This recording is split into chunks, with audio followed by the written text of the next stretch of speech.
Michigan Magazine is kept on the road by our many Michigan friends. Cops and Donuts Bakery, downtown Clare, a winning combination. Cops and Donuts. Thunder Bay Resort, a destination for all seasons with special events and packages. Thunder Bay Resort in Hillman.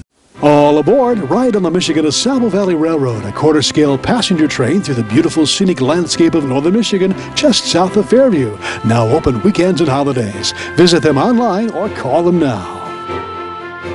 Rose Valley Winery on Beechwood Road in Rose City. See what thousands are raving about, creating a delicious variety of award-winning Michigan wines. Stop by and taste for yourself. The taste of Michigan is yours at Rose Valley Winery.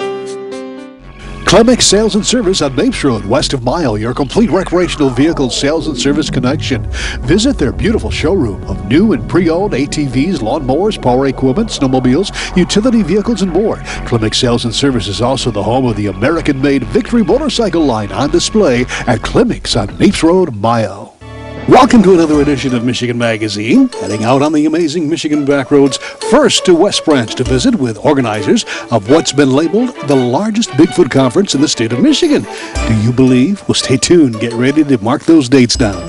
Then we spotlight the vocational education scene as we show you what some Northern Michigan high school students are doing to help the community and at the same time achieve amazing satisfaction and high school credit. Then we're going to chill out with Michigan inventor Tom Simon as he shares his amazing poultry pal and a delicious meal with the Michigan Magazine crew. Stay tuned, it's all coming up on this edition of Michigan Magazine.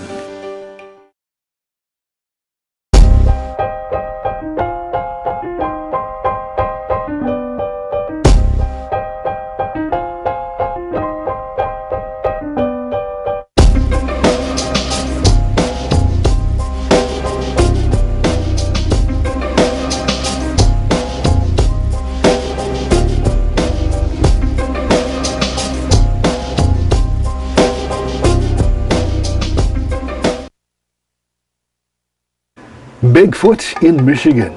We've been studying this claim for years here on Michigan Magazine through interviews with both skeptics and believers, through our TV show and through our Bigfoot bashes that were held at the former Michigan Magazine Museum. We've heard and seen some very convincing claims. National and international researchers have made their way to Michigan, stopping off to discuss the phenomenon with Michigan Magazine.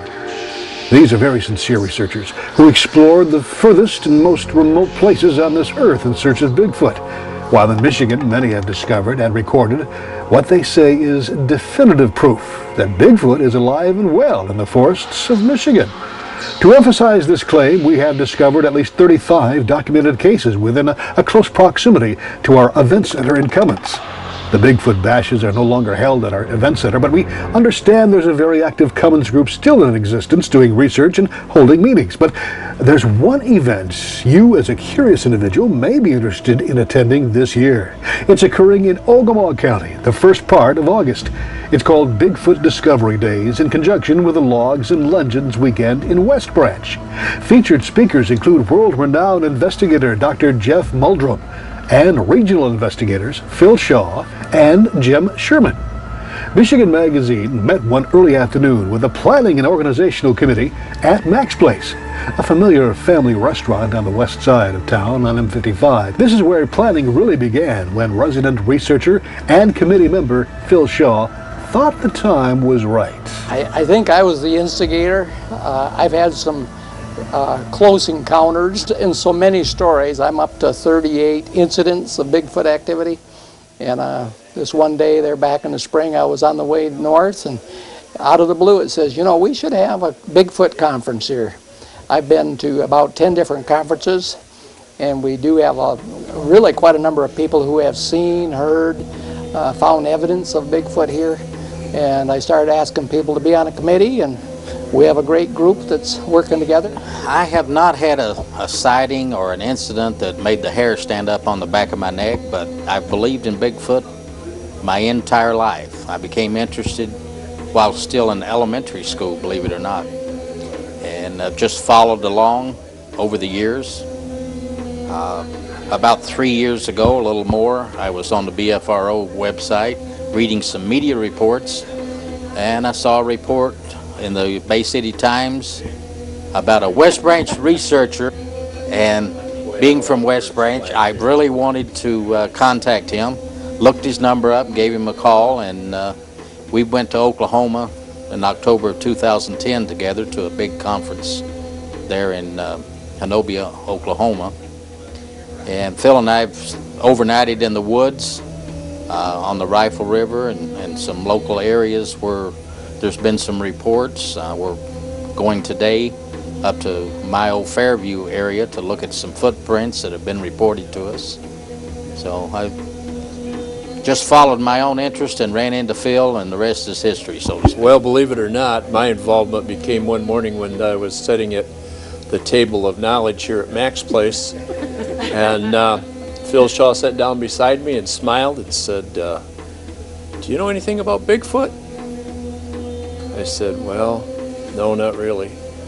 And so he went on to explain himself and what his project or his endeavor was here to do this, and he says, Don't tease me about it. So I won't tease you. He says, but if you want to help me, I'd appreciate it. So here I am. That's what I'm here for, and I try to not tease but cause conflict whenever I can to make sure things are going good. I'm not a skeptic. My Bigfoot research has been online, and I can say that when Phil first asked me, I was holding back a gesture of laughter and smile, and then I started researching it, and I can see where there's anybody that says it's just not possible is for sure they're not a believer, but for sure they haven't checked into it either. So. Well, I am new to this. I first met Phil, about a couple months ago, for another meeting that we were doing for the county, and I helped him work on his Bigfoot presentation, and so this is actually my first meeting. I've never had any experiences other than watching TV or on the internet. People are skeptical, should I say something, shouldn't I? Because, there's a lot of, for every believer, there's the non-believers, there's somebody to shoot you down. It's new for me. I heard that he talked to the area merchants at one of their meetings, and that's how I found out about it. I work at the chamber. So it just piqued my interest. I know that BFRO was here last year in the area, and it's a hot topic right now, and I think it's neat and interesting, and I'm open to believing. I've never had any experiences or anything like that, so I'm just here because I like the subject, and I think it's great, and getting people to the area. So on Friday, August 2, we have a part of the Fabulous Fridays, which is Logs and Legends. We're going to have a number of things posted around town from 6 to 9, including Bigfoot sounds, vocalizations, videos of the 21 best videos of Bigfoot, the Shaw Bigfoot Project, which a lot of people have been found to be very humorous. We're going to have a look-alike contest and a vocalization, a scream howl contest that night. And so that's on Friday night, and that's free. And book signings, yes, Dr. Jeff Meldrum is coming, and he'll be here on Friday night. Of course, at noon on Friday, he's going to Commons for lunch, and he's going to talk to them up there where the Bigfoot Bash used to be. But then on Saturday in the West Branch Community Center next to the high-rise, we're going to have, starting at 8:30, we're going to have various speakers. Dr. Meldrum is going to speak in the morning and in the afternoon. We have a Jim Sherman coming from Birmingham who has done an excellent job of recording a lot of Bigfoot sounds. I'm going to do an hour presentation, PowerPoint, of the stuff that I have found just around West Branch. So it should be a fun time. There is a charge for the Saturday, that is $15 a person. There is a chance with only seating of 300 on Saturday that we might run out of seating. And it would be a shame if people can't come to this, which is pretty rare. This is probably the largest Bigfoot conference that has been done in Michigan. So there you have it. Skeptics and believers alike should find this a most enlightening seminar. For more information, visit their event website or contact Phil Shaw or Amanda Charles at the West Branch Chamber of Commerce office. We'll see you there. Michigan Magazine is being brought to you in part by Remembering Good Times and Great Food. Frank and Lisa invite you to Tin Lizzie's in Mile for a blast back to the 50s and 60s when food was made from scratch, including home-ground Angus burgers. A full menu of great food and good memories await you at the new Tin Lizzie's of Mile. Have fun with your photos at Rose City Drug. In the photo department, get fast processing and have fun by creating unique digital photo gifts on site or online. Save those precious memories at Rose City Drug, 2640 North M33 Rose City, or online.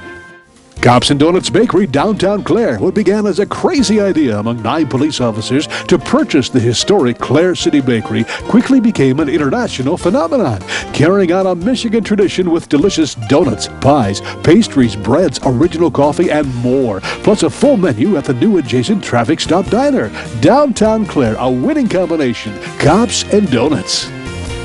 On last week's show, we introduced you to Pinconning, Michigan inventor Justo Zarazua, who designed, developed, and personally marketed a new and improved aquatic weed eliminator called the Weed Gator, simple enough for a child to use. We were introduced to Justo and the Weed Gator by fellow inventor and friend Tom Simon of the Poultry Pal. Tom and Justo worked together in sharing and networking to get their ideas and inventions to the marketplace. We reconnected with Tom at Justo's home recently when we not only saw the Weed Gator in action, but also had the opportunity to experience Tom's new outdoor barbecue invention, the Grill and Pal.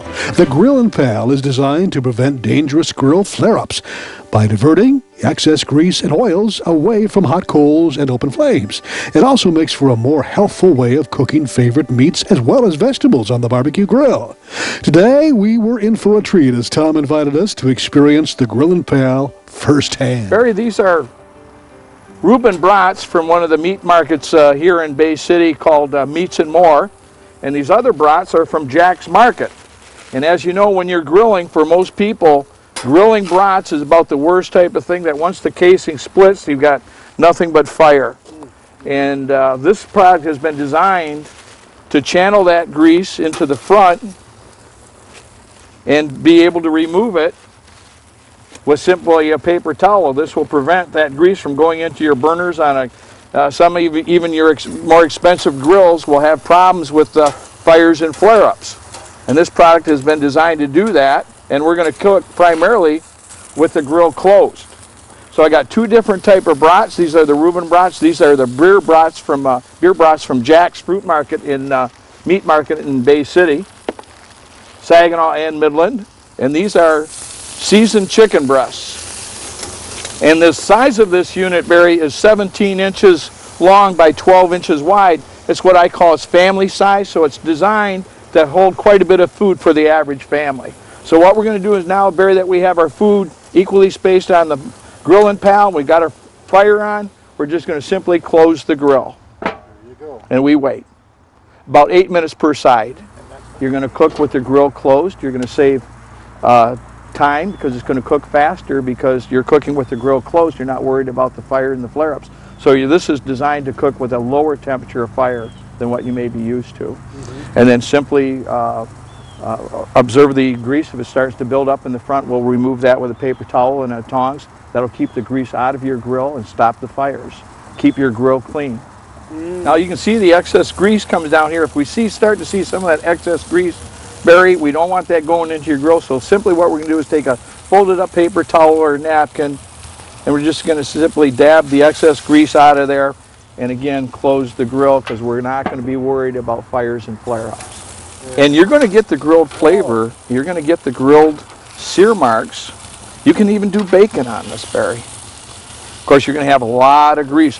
I'm going to be putting recipes and some different applications on my website as we develop those, and the Friends of the Grill and Pal develop the recipes and send them to me. I'd be happy to add them to the website and share with fellow fans of the Grill and Pal. Now look how nice and seared that is. Brats are the worst. Once the casing of the brat split open, then that grease and juice is going into your burners. That's what's causing your fire. And you'll notice that these are going to stay intact because of the evenness of the heat, the fact that this unit is made out of food-grade stainless steel, and it allows that to sear evenly on both sides. Chicken breasts, the same thing. These are very thick chicken breasts, so You know, and these are done. There'll be so much juice in these brats because if they don't split open, all the juice and the flavor stays in the brat. And you see that is just simmering. And look at that golden crisp on there. And these will be some of the juiciest chicken breasts you've ever had. Oh yeah. Every grill's a little bit different, so. But again, you're going to cook on a lower temperature. You're going to cook evenly, and you're going to cook with the grill closed. These are the beer brats. These are the Reuben brats. And a couple of nice-sized chicken breasts. So as you can see, it holds a lot of food. Let's eat. And that's exactly what we did. Joined by Justo, my grandson Joe, and our own Johnny on the spot, John Skidmore. We can always depend on inventor Tom Simon of Bay City to keep the taste of Michigan on the front burner through his Poultry Pal and now the Grillin' Pal. Thanks, Tom.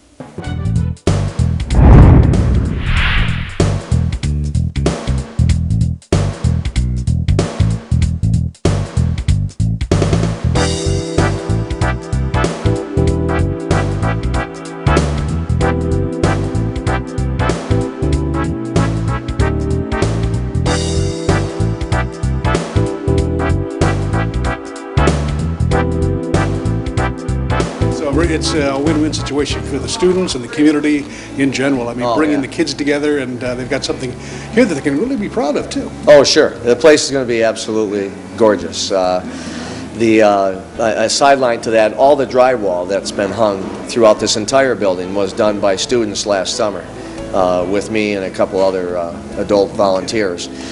So those guys got a taste for a little bit of the construction trade relative to drywalling and taping and mudding and all of that. And that was the entire building. These guys are doing the finishing touches with the lockers itself.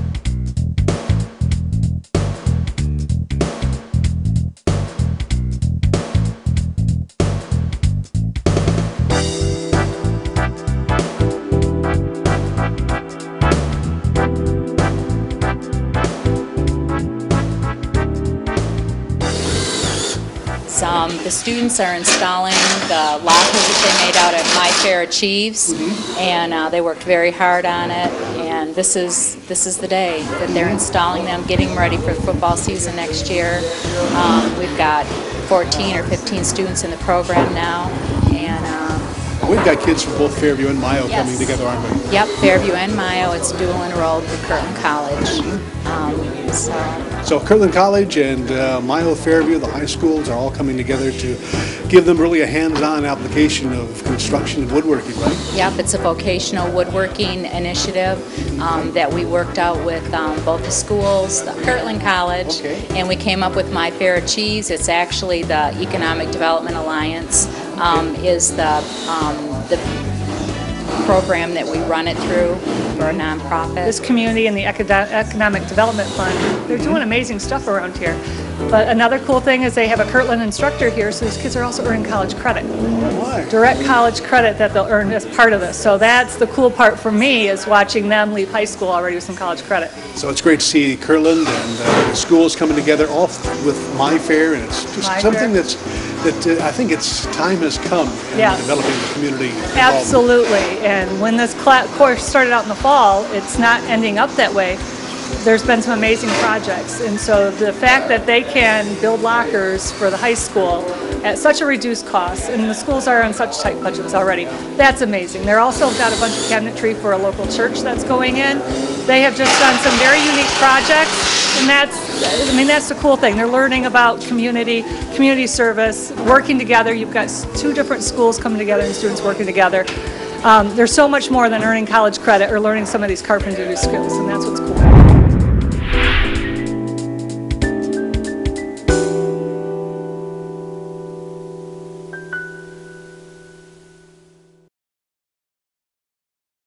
Announcing the Michigan Paddle Sports Directory, your one-stop internet connection. At MichiganPaddlesports.com, it's now possible to explore Michigan's extensive waterways like never before. Michigan Paddle Sports Directory is a comprehensive directory of canoe and kayak rentals and liveries throughout the entire state of Michigan. At MichiganPaddlesports.com, you'll find a great paddling route, outfitter, store, school, rental shop, or tour guide. Michigan's great waterways are waiting for you. Make it an adventure worth remembering by first visiting MichiganPaddlesports.com. Well, there you go. Thanks for joining us on this edition of Michigan Magazine. We've still got plenty of vacation getaways to give away. Here's this week's word of the day to give you a chance to win. It's achieves. Send it to us in an email at iwatchmichiganmagazine@gmail.com or send it through the mail to us. Have a great week. We'll see you on the next edition of Michigan Magazine. We'd like to thank all those that help keep Michigan Magazine on the road. Thunder Bay Resort, a destination for all seasons with special events and packages. Thunder Bay Resort in Hillman. Cops and Donuts Bakery, downtown Clare, a winning combination. Cops and Donuts. The Michigan-made rebounding mailbox pole. Never again worry about the winter snowplow taking out your mailbox with this ingenious rebounding pole. Your mailbox takes a hit and keeps coming back year after year. Call now or visit their website, toughmailboxes.com. Hingeman Acres Canoe Livery and Resort on M33 just north of Mio, catering to the outdoor enthusiasts. Cabins, canoes, kayaks, rafts, and more. Daytime or overnight trips along the world-famous AuSable River. A family getaway for over 75 years. Discount Foods downtown Mio. Find national name-brand foods and merchandise at sharply discounted prices. Shop the smart way and please the family without breaking the budget. Discount Foods downtown Mio. Canyons Lakeside Resort and Marina, located on the shores of beautiful Sage Lake. Get away to their newly remodeled, beautiful bed and breakfast or their historic 13-room hotel. Special events and activities for all ages. Call now or go online for more information on this Michigan treasure. Hale Hardware, your do-it center in Hale, Michigan. Much more than a regular hardware store, providing everything you need for whatever your project is, along with a knowledgeable sales staff to get her done. Serving Northern Michigan since 1946. Hale Hardware, south of M65 at Ainsley in Hale.